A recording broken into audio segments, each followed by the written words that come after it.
The neutral oath. In the twilight of interstellar conflict, Earth's commitment to healing stood as both a beacon and a burden. Humanity had long pledged neutrality under the Earth Medical Accord, dedicating its finest to saving lives across the galaxy. For centuries, Earth's healers traveled to strife-torn worlds, offering their skills without prejudice, a legacy of compassion written in the annals of space. The flagship of this noble mission was the renowned hospital ship, EMS Nightingale. Dr. Elira Stone, the ship's renowned chief medic, had dedicated her life to the healing arts. Her steady hands and steadfast belief in the sanctity of life earned her the unwavering respect of patients, colleagues, and diplomats alike. With an experience forged in the crucibles of numerous conflicts, she embodied Earth's promise to heal without fear or favor. On this seemingly routine mission, the Nightingale had docked on a war-ravaged colony planet where both human and alien wounded lay in desperate need of care. The colony's surface, pockmarked by the scars of battle, was intended to be a sanctuary, at least for a few hours. Dr. Stone and her team set up temporary triage stations among the ruins, their gentle voices and calm competence offering hope amid despair. Patients whispered words of gratitude as they clutched bandaged limbs and hearts mended by kindness.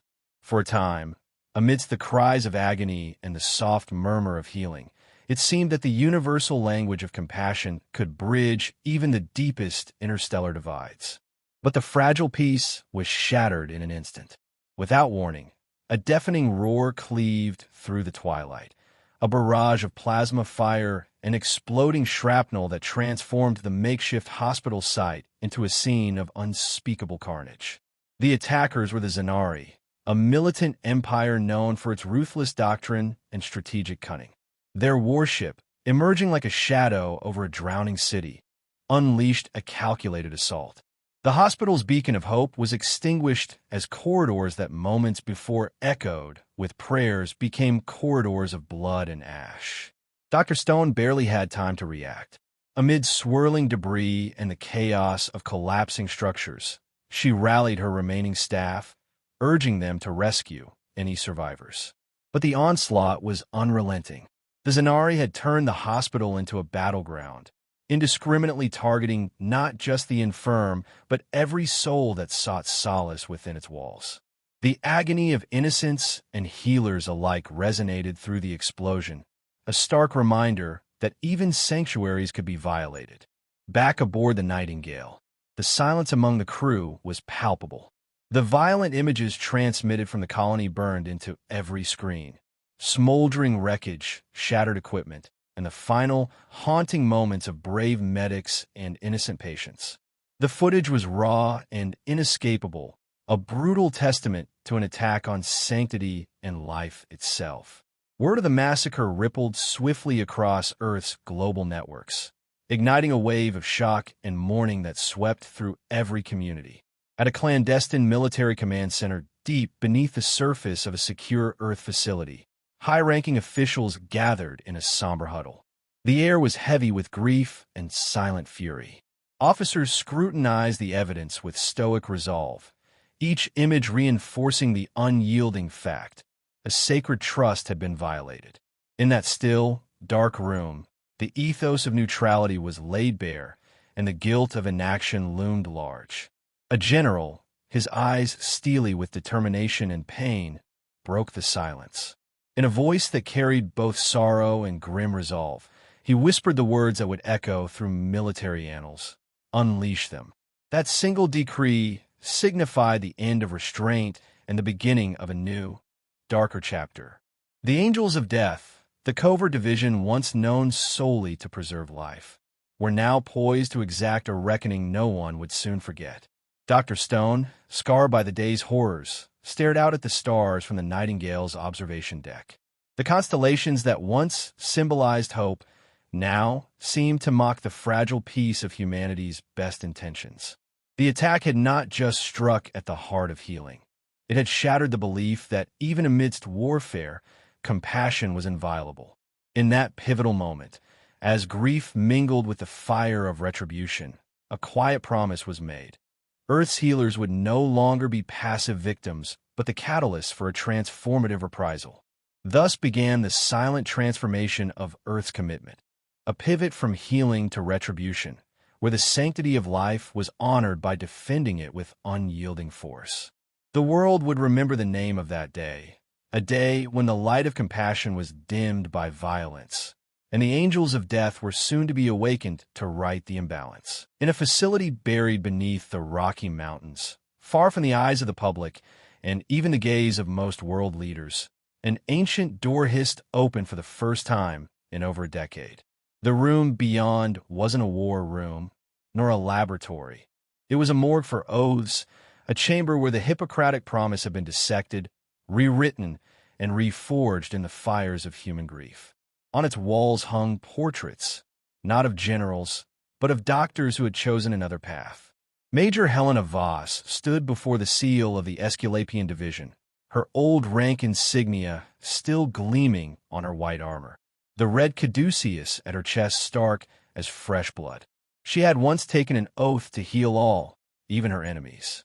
But after her field hospital was bombed during the Draylani uprising, after she had been forced to hold a dying child's intestines in her hands while the attackers circled back for a second strike, Helena understood something primal. Not all lives were sacred if they treated life as expendable. Now, she was the commander of the Angels of Death, a unit known only in whispered rumors and redacted files. They were healers once, every one of them. Surgeons, combat medics, trauma specialists. All of them had seen what happened when you followed the rules in a galaxy that didn't. They were about to be deployed. The Zanari didn't make a tactical decision, Helena said, her voice clipped cold. They tested our boundaries. They saw our medics as weak links. They wanted to make a statement. The room remained silent. No salute, no ceremony, just the slow arming of precision blades, nanite syringes reconfigured for lethal delivery, and white armored suits repurposed for infiltration and surgical execution. Helena turned toward the display behind her. On it, a holographic map of Zanari territory lit up with target markers, military research stations, elite command posts, war criminal hideouts. Our mission is simple, she continued. We are not here to conquer. We are not here to posture. We are here to balance the scales. For every doctor they took, we take a general. For every child in that hospital, we bring down a regime. She paused. You are not bound by the Geneva Compact. You are bound by memory. Let them learn that when you kill healers, you don't face soldiers. You face us. The first operation came days later. A Zanari biological warfare facility, buried within the rocky cliffs of their colony moon Vraxos, went dark without warning. No alarms were triggered, no distress signals sent. When the Zanari finally sent drones to investigate, they found 23 of their top medical engineers dissected with chilling accuracy. The surviving computers displayed a single message, etched into the walls with surgical lasers. For the Nightingale, the victims weren't tortured. Their deaths were clean, clinical, cold. Autopsies revealed the same method: spinal extraction, precision nerve disruptors, and removal of the larynx, ensuring none could cry for mercy in their final moments. Helena personally led the raid. In her hand, she carried a scalpel etched with the names of every medic killed in the bombing. With every strike, she whispered those names like a prayer. Back on Earth, officials denied involvement. Publicly, Earth remained committed to diplomacy. But across Zanari space, fear spread like infection. The name Angels of Death was no longer a legend. It was a death sentence. The next mission targeted a Zanari admiral, Koresh Mern, the very officer who had authorized the hospital bombardment. He believed himself untouchable, guarded by fleets and orbital sentries. But none of that mattered. The Aesculapians bypassed his defenses through his own medical systems. A routine biocheck inserted an engineered viral marker. Within hours, Koresh's bloodstream lit up like a flare, and the Angels of Death followed it to his location. They entered through the ventilation systems of his flagship, bypassed every internal security checkpoint using hacked biometric data, and found him sleeping. When his guard arrived, They found Koresh lying in an operating chair, his heart removed and preserved in a sterile container. A scalpel had been driven through his throat. The footage of the strike was leaked by unknown sources and spread across Zanari networks. For the first time, the Zanari public saw what Earth's revenge looked like: precise, unrelenting, and unmerciful. Later, in her quarters, Helena stared at an old photograph. Her original field unit from a decade ago. All dead now, save for her. Her eyes were weary, but resolved. She did not celebrate. There was no triumph in her mission, only balance. Justice measured not in laws, but in lives. Earth had offered the galaxy healers. The Zanari chose to slaughter them. Now, Earth had answered, not with more healers, but with the ones who no longer saved. The Zanari called it the White Cross Curse. It began as a whisper among wounded soldiers, a rumor told in shaking voices between bunk beds and command halls. It said that if you harmed an Earth medic, even by order, even in war, the ones in white would come for you. Not on a battlefield, not in orbit, but in your sleep, in your lungs, in your bloodstream. You wouldn't see them. You'd only feel a sudden cold, then a cut, then nothing. The fear spread faster than any official could contain. Zanari officers began refusing assignments near medical zones. Entire units deserted after spotting white armored silhouettes on the periphery of their camps, silent, watching. The Angels of Death didn't wear camouflage. They didn't need to. Their pristine white suits, once symbols of peace and purity, had become something else, ghosts in a galaxy of monsters. Major Helena Voss stood silently aboard the stealth cruiser Esculapius 9, overlooking the neural scan of their next target. A war symposium of high-ranking Zanari officials was scheduled to take place on Terazeth, a fortress moon near the galactic core. The strike was complex, not because of the security, but because Helena insisted on precision. Every target in that room had signed orders against Earth medics. Every one of them had names tied to the massacre of the Nightingale. "We're in position," whispered Lieutenant Rafi, her second-in-command. "Sniper team ready. Surgical team prepped. Ground team loaded with silenced injectors and viral flares." Helena nodded. "Execute." The Angels descended like white death. They moved through corridors like wind. No gunfire, no alarms. The Zanari guards were neutralized with neurotoxin darts that left no mark, only silence. Inside the symposium chamber, the delegates laughed, unaware that half their number had already died in the corridors beyond. Then the doors opened, and stepped 4 figures in white, masks blank, armor gleaming. The lead, Helena, stepped forward carrying a small surgical case. Zanari General Acarus rose, snarling, "This is a diplomatic." His throat closed midward. Blood pooled in his eyes. He collapsed, twitching. Another angel moved forward, releasing a wave of anesthetic mist. The official screamed, but it was already too late. Helena opened her case and pulled out a data tablet. One by one, she pointed to each being and listed their crimes. Time-stamped footage, intercepted orders, names of dead healers. Then, she removed a scalpel. The execution was clean. Each stroke surgical. Each cut a reminder. Healers don't forget. Back in Zanari-controlled space, the government was in panic. Propaganda channels shifted tone overnight, labeling the Angels as war criminals, assassins, human terrorists. But the truth leaked out anyway. Footage taken by fleeing staff from Terazeth showed the moment Helena displayed a photo of a dying child from the Nightingale. A child whose only weapon had been a teddy bear. And then, her words, translated into over 50 languages. "You taught us our kindness was weakness. Let's teach you what righteous fury looks like." Elsewhere in the galaxy, non-human species began re-evaluating their view of humans.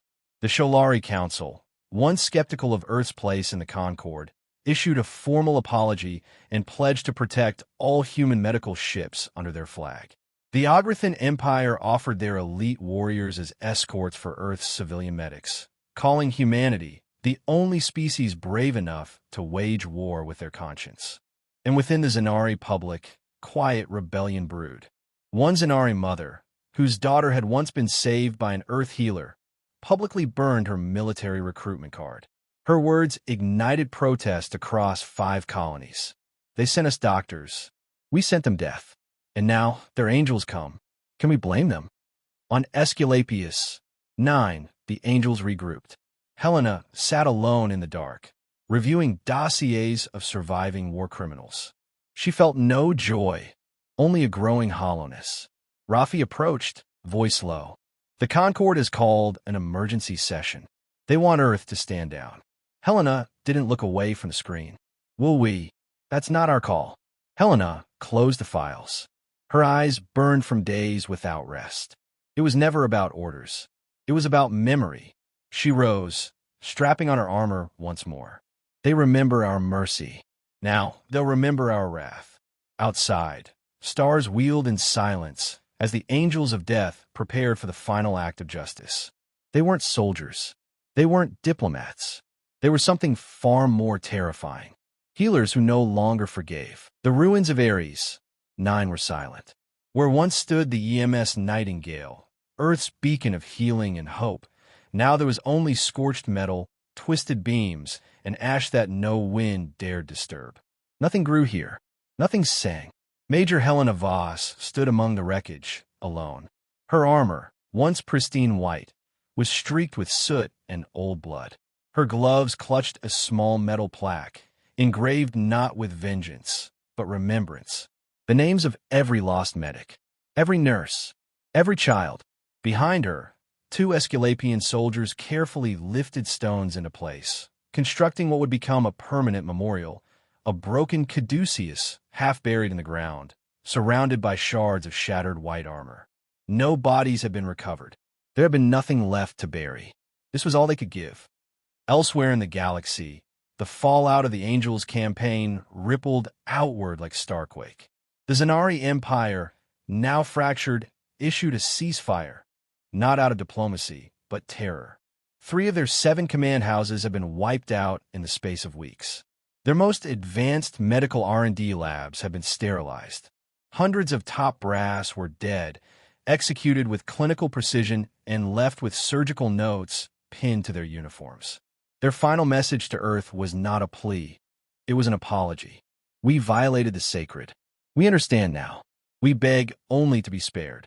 The Interstellar Concord convened an emergency session on Tau Ceti Prime. One by one, representatives from over 50 species stepped forward to speak. Many had once laughed at Earth's insistence on medical neutrality. Some had rolled their eyes at the idea of war-zone healers who refused to pick sides. No one laughed now. The footage from Terazeth, the autopsy reports from the Angel Strikes, the viral message from Helena Voss. First, do no harm to the innocent, but to the guilty, we are the cure. The galaxy had been forced to listen. Earth's delegation arrived not in warships, but on a hospital transport, its new escort, an Ogrethan dreadnought named Honorbound. At the front of the delegation stood President Amina Rao, flanked by Helena Voss and a dozen surviving field medics who had served with the Nightingale sister ships. On the floor of the Concord Hall, Earth presented a single document, the rewritten medical accord. It was short, clear, only 3 articles. 1. Any species that attacks Earth medical personnel forfeits all protections under Concord law. 2. Earth reserves the right to answer such attacks with non-conventional force. 3. All healers, regardless of species, are to be recognized as sacred under interstellar law. To harm them is to invite extermination. There was no debate. It passed by unanimous vote. Later that week, on the charred plains of Ares, 9 diplomats, soldiers, and civilians from over a dozen species gathered around the newly completed memorial. The air still smelled of ozone and grief. Helena Voss stood beneath a gray sky, the wind brushing her white cloak. She removed her helmet, revealing a lined, tired face, but eyes still sharp, still burning. She stepped up to a podium fashioned from melted steel and shattered bed frames. I was a doctor, she began quietly. I took an oath to heal anyone, regardless of who they were or what they'd done. I believe mercy was stronger than fear. Her voice didn't tremble, but every word was heavy with scar tissue. And then they came, not just with guns or bombs, but with the belief that our mercy made us weak, that to kill a healer was to win. She paused, holding up the small plaque of names. They were wrong. She stepped aside. A dozen other medics, human and alien alike, approached the monument and laid down tools of healing, scalpels, gloves, syringes, each offering a piece of themselves in silence. Then, in unison, they spoke the new oath broadcast across every system. We heal the wounded. We aid the helpless. We serve no banner but life. But should our hands, raised in mercy, be bloodied by betrayal, then let the stars tremble. For we remember. Later that night, as stars bloomed above the battlefield-turned shrine, Helena sat alone by the caduceus memorial, her head bowed. She did not regret the justice they had delivered, but she mourned the world where it had become necessary. Behind her, a young Zanari medic approached, shaking, eyes wide. He said nothing, only offered her a small white flower, native to Ares 9, grown from soil scorched clean. Helena accepted it. For the first time in months, she allowed herself to hope. And across the stars, species remembered. Humanity gave them doctors. But when those doctors were slaughtered, humanity gave them angels who did not save.